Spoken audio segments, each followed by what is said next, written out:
Mia, Welcome, everybody. Genevieve. There's two Haleys. There's a Danielle. Oh, one of the Haleys is a Paige. Hey, yeah. Genevieve, we met at the board meeting, I believe. Is that correct? Yes. Hey, Neva. How are you? Hello. I knew that name was familiar. I went to the Haas name. I was like, can't forget that one. I'm just really I'm sorry. I apologize. I forget who sent the invite to Paige join this did. lecture series. But thank you, Paige. Yeah. Thank you, Paige. Okay, we're just going to give it another minute in case anybody else is joining in. But I love that this is just a small group today. How are we all doing? Pretty good. I'm working from home today. I'm kind of splitting my week. Nice. Are you typically out in the office? I do 3 days in the office now and two still at home. It's nice to have like a couple days where you don't have to like I'm wearing leggings, which I can't do at work. Totally. Well, we're glad that we have you on your work from home day. Hello. I just want to make sure I'm pronouncing your name correctly. Feel free to unmute. Andrea. Andrea, nice to have you. Hi, Andrea. Nice to meet you. Awesome. And I see Molly's joining in. Well, it is 2:33. We'll have till 3 p.m. This is the first of our speaker series here at New Beginnings. We really want to try something new. Rochelle and Molly have this wonderful idea of having our advocates really share some deep insights from their work, because it's not often that we get to do program updates, but especially, we've had some of our advocates carry on years of experience, and each year they learn more and more and are able to reflect more about the systems of power in their work. So our theme for this Domestic Violence Awareness Month is systems of power and love in our communities. So each week we're going to have an advocate explore a really poignant question around how they respond back to systems of power. So I had this wonderful conversation with Sara Parker, who is an advocate for over 20 years. She's a survivor herself. And other cool facts, she has a wonderful yard that she keeps up and a small pack of dogs. So she's in a host of amazing experiences. Please do talk to her after this training, after the speaker series. But we were really excited about the question on how is the legal system used against survivors? Oftentimes in this work, we utilize the legal system, but we're also critical of it. So Sara, is there anything else that I can say to introduce yourself? Anything you'd like to let the group know right away? No, Neva, I think you've got it.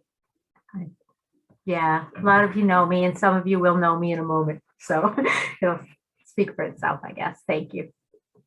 Awesome. So just to kick off, when it comes to the legal system, what have been the participants' experiences in the legal system? And what are you seeing as common? Wow, that's a big question. First of all, when we talk about the legal system, we are encompassing the police response. We're talking about the prosecutors that are choosing whether to prosecute. We're talking about DV court, where survivors seek out protection.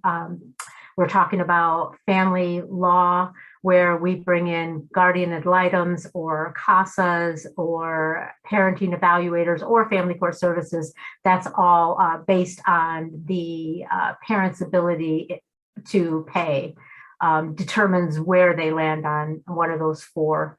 We're talking about family law in the courts. We're talking about people who do services for the courts, like psych evals or DV assessments.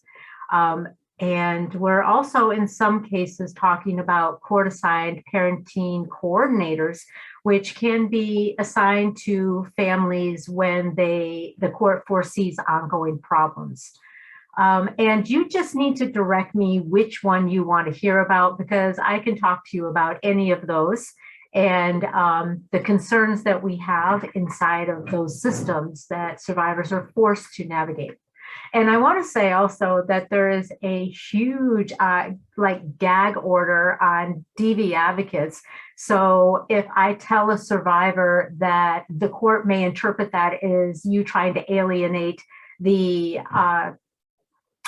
father or the abuser from the child's life, that's considered giving legal advice. So we as advocates walk a very tightrope in trying to help and guide people through this system to help them, navigate that without having to reinvent the wheel in the process.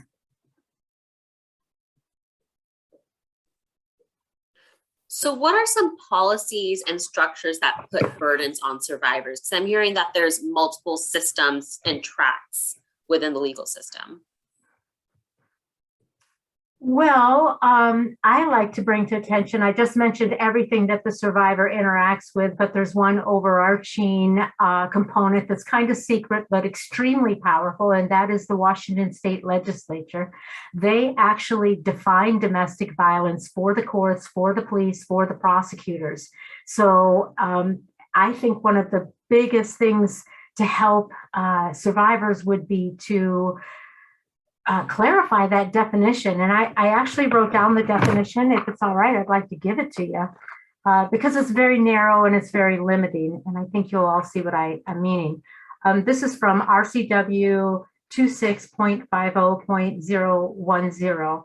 And A is physical harm, bodily injury, assault, or the infliction of imminent physical harm, bodily injury, or assault between family or household members. It also includes sexual assault of one family or household member by another, or stalking of one household member by another. And in contrast to that, I would like to provide for you also the social definition, which is how domestic violence organizations and coalitions interpret domestic violence. And I have that written somewhere separate. And that is, domestic violence is a pattern of behavior used in an intimate relationship by one partner to establish and maintain control over the other partner. The abuser uses physical, sexual, social, spiritual, economical, emotional, and or verbal abuse to establish that, to terrorize and intimidate and manipulate that targeted partner. We know that domestic violence occurs among all socioeconomic, racial, cultural, and religious groups, and without intervention, it will escalate in frequency and in intensity. So because of this very narrow and limited definition of domestic violence, survivors have an uphill battle to inform and educate the people as they move through the system. And that's not always a safe thing to do when you have somebody who feels they know their job and they're doing their job correctly.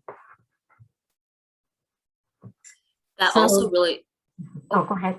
no, you go for it. Please. Well, I just wanted to close that out by saying that, so that means that it's really unpredictable when we get into family law. Because family law, there's so many components and so many contracted people through the courts that the biases show up. And this definition, the legal definition, we know that a lot of guardian ad litem's and parenting evaluators, which are the higher end of the economic structure, they really have a hard time recognizing and acknowledging abusers. And a partner in this work, Sara Parker, actually wrote her dissertation on this phenomena that happens to people who provide services to survivors. So we're trying to get the word out. We're trying to figure out how to navigate around that. It also sounds like for survivors, they are not only having to learn the legal system, but also teach the legal system about their own experiences. So there's a lot of heavy burden for the survivor to navigate. Well, yes, there is, yes. What are the immediate impacts that some survivors experience as a result, and how do those outcomes shape their long-term lives? Well, something we haven't really acknowledged is that as a survivor, I can speak directly to when we first get out of an abusive relationship, we are not at our best. We are not at a place where we completely understand what we've been through. We are just beginning our healing process. So we have a system that demands from us that survivors as women be at their very, very best. Whereas we have a saying where abusers just have to show up and survivors, they have to do everything right. So I'm sorry, give me that question again, Neba. Let me get. Yeah, you answered that first part perfectly. The second part is, how do those outcomes, when they are experiencing going through the legal system and a judgment is made, for example, in a case, how do those outcomes shape their lives long term? Because not only is it stressful for that, 6 months to a year plus that they're actually interacting with the legal system, but it can really, impact them for decades. Right, absolutely. It can. And a lot of people that I work with, they have good outcomes. I'm delicately informing and educating them as we roll along, as it's appropriate through the system, whether it's through support group or one-on-one meetings. And I think that when they're not under the magnifying glass of the abuser, they begin to reclaim parts of themselves, their integrity, their responses versus their reactions.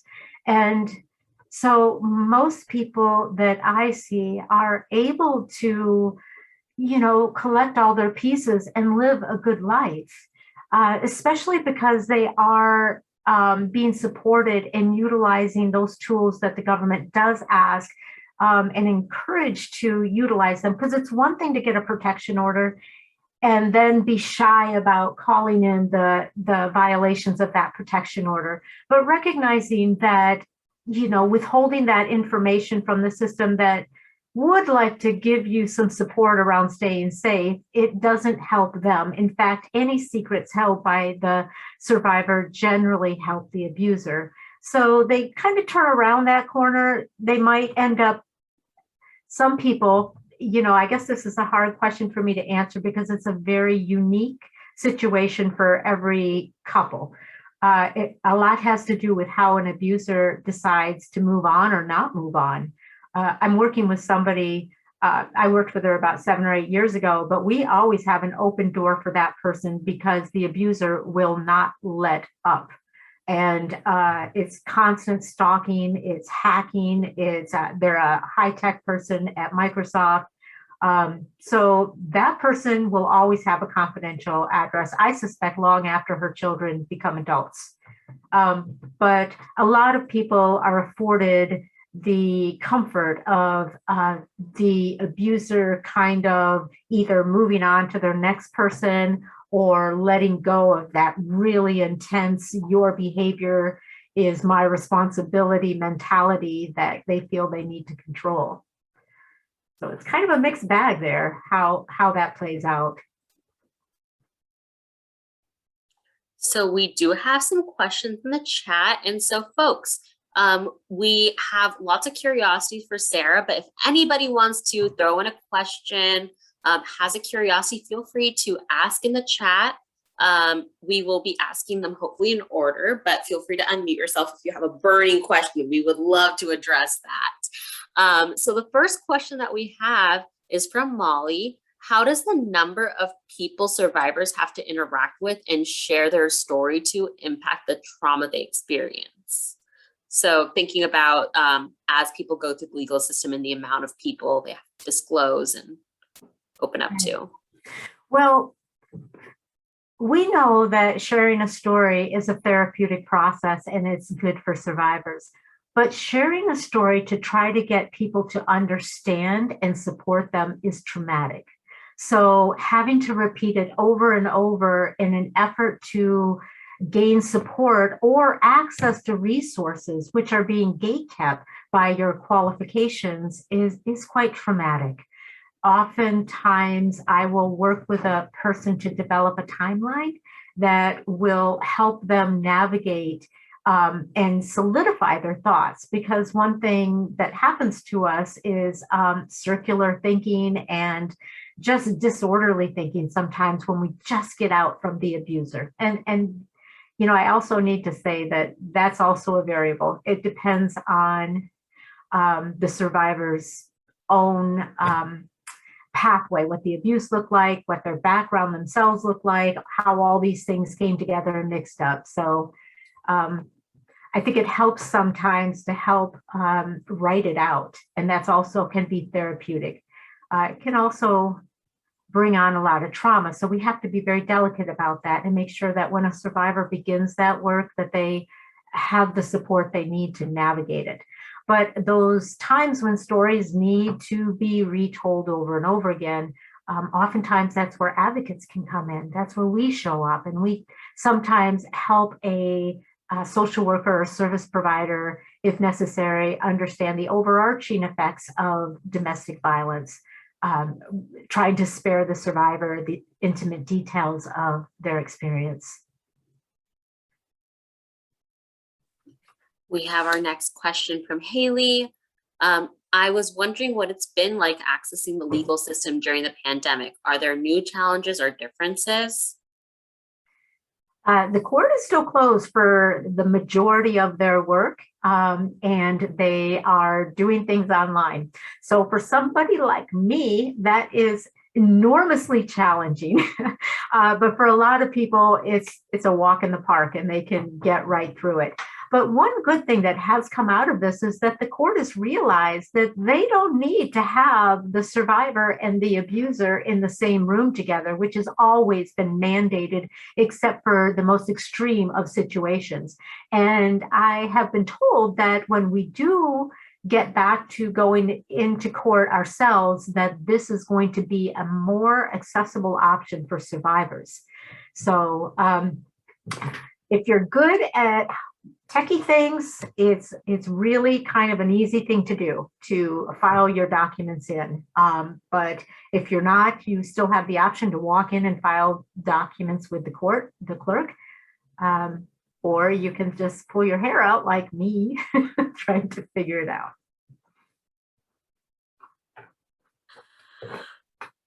Mia has a comment and a question in one. One thing I learned from you that stuck with me is that many of the people in power identify with or share aspects of the power and control behavior of abusers. How have you seen this influence the way survivors are treated in the legal system? Great question. Well, they get victimized and they get re-traumatized if that person has power. Right now, we are not supposed to make recommendations for attorneys or guardian ad litems or such, but oftentimes I will lean on other people in the field to kind of get my ear to the ground and try to find out maybe some people that seem to understand domestic violence to help them tell their story like a guardian ad litem. And we have about 0 people that we feel confident consistently that understand domestic violence.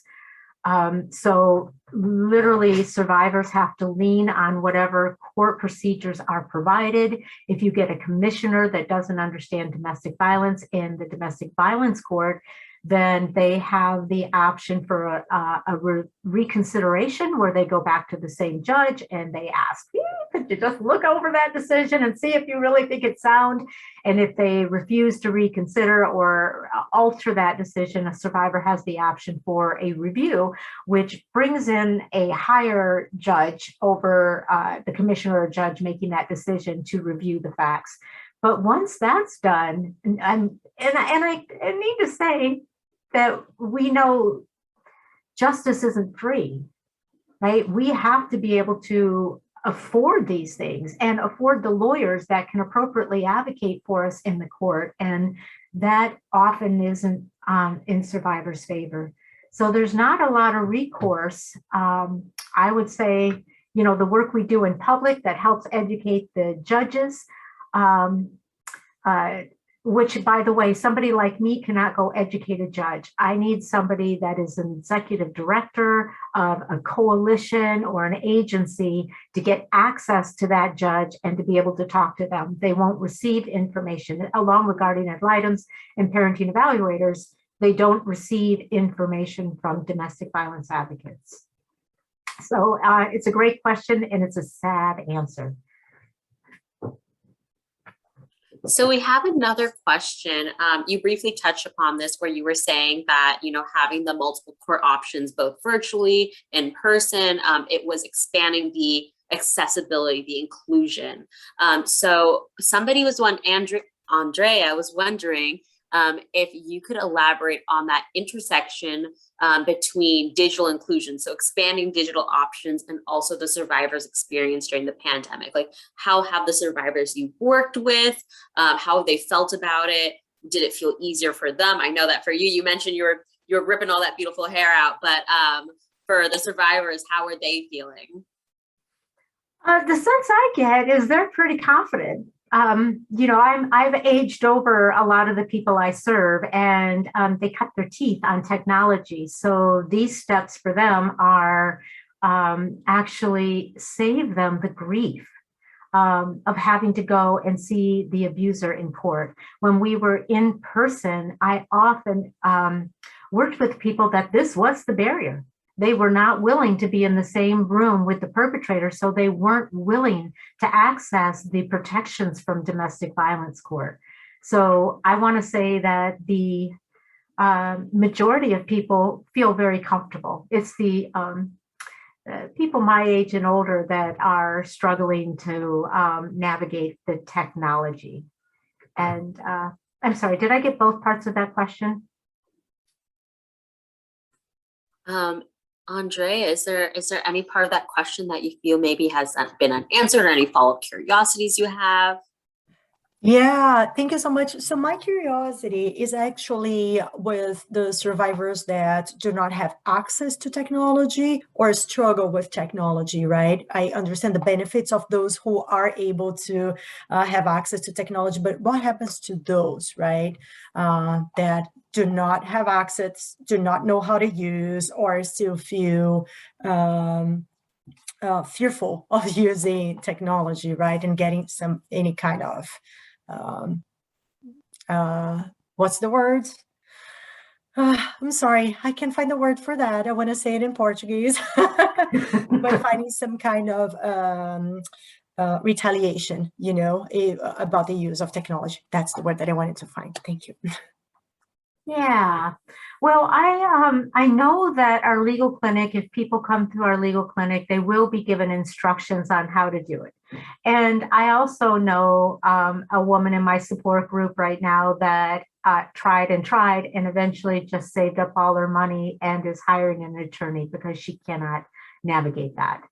So yeah, I think that it could be having a very negative effect on people that either don't have computers, they do all their technology from their phone, or they don't have the time. They work from 8 to 6 and they can never access the courthouse to get in to file documents. So there's definitely, just because the lion's share of people are tech savvy doesn't mean that everybody is. And there are people that are being left behind or left out.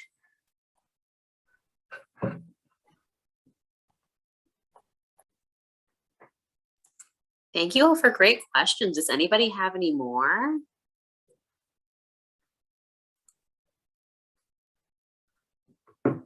Well, Sarah, it looks like this might be our last question for the day, and it's a big one.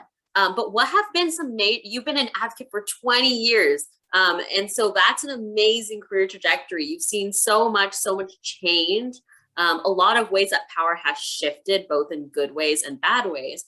But what have been some of the major changes you've seen in the legal system over the last 20 years? What is working and what is not working?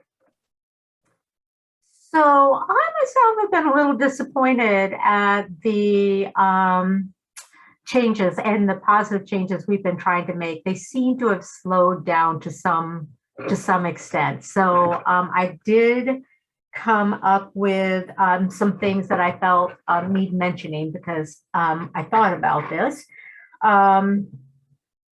So we've made some progress with domestic violence and housing. It used to be when I came to the field that survivors were being evicted because of the violence an abuser was doing.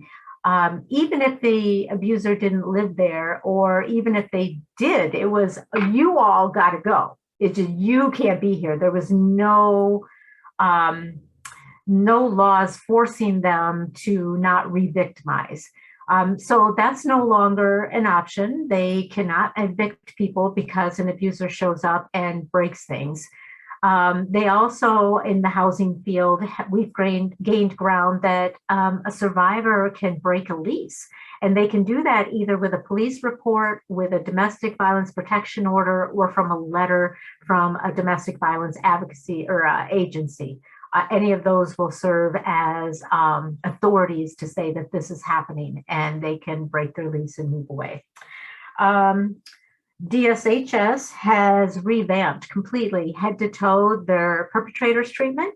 And although we still have plenty of doubts on whether this is going to help really address the problem, mainly because if people don't want to change, they're not going to change. You can force them to sit in a class and they can pass that class and they can mirror back what the instructor is telling them.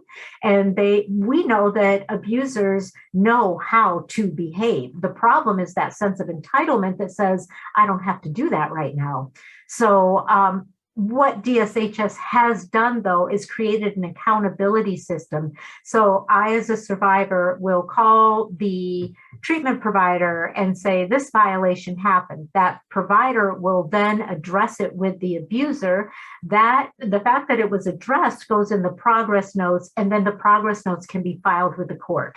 And so it's in that way that they can no longer run circles around the whole process. And Amy Roberts, who heads up that program, is quick to investigate when there's concerns that violations have happened by the agency, the treatment provider themselves. So that is definitely empowering for survivors, but we're still waiting to see if it's going to have any effect on the abusers that go through that program. Our own Ginny Ware and some other really powerful and amazing women got together and worked with CPS and revised a domestic violence informed approach to investigation for Child Protective Services. It's been over 10 years. We're still waiting for it to be implemented, but hopefully someone will have the wherewithal to sue them pretty soon and make it worth their while to implement that problem, because they are not doing it willingly, even though they were involved in the creation of the policy. And then we know that strangulation has become a felony in the last 20 years. Sadly, they did not receive any funding to help enforce that felony. So there's still a whole lot of plea bargaining going on, but it gives the prosecution a little bit more room to threaten action to get people to comply. And then what I'm really excited about is that, especially in the last 5 to 8 years, we have been able to secure a lot of funding that helps people, survivors, just up and move away from their abuser. And if their abuser finds them, we will help them up and move away again. So that's a really profoundly necessary ongoing change that I hope stays around. In the last 10 years, King County decided that DD agencies like ours and LifeWire and Dawn need to have therapists, which has been extremely helpful for survivors because they can access therapy at no charge. Lastly,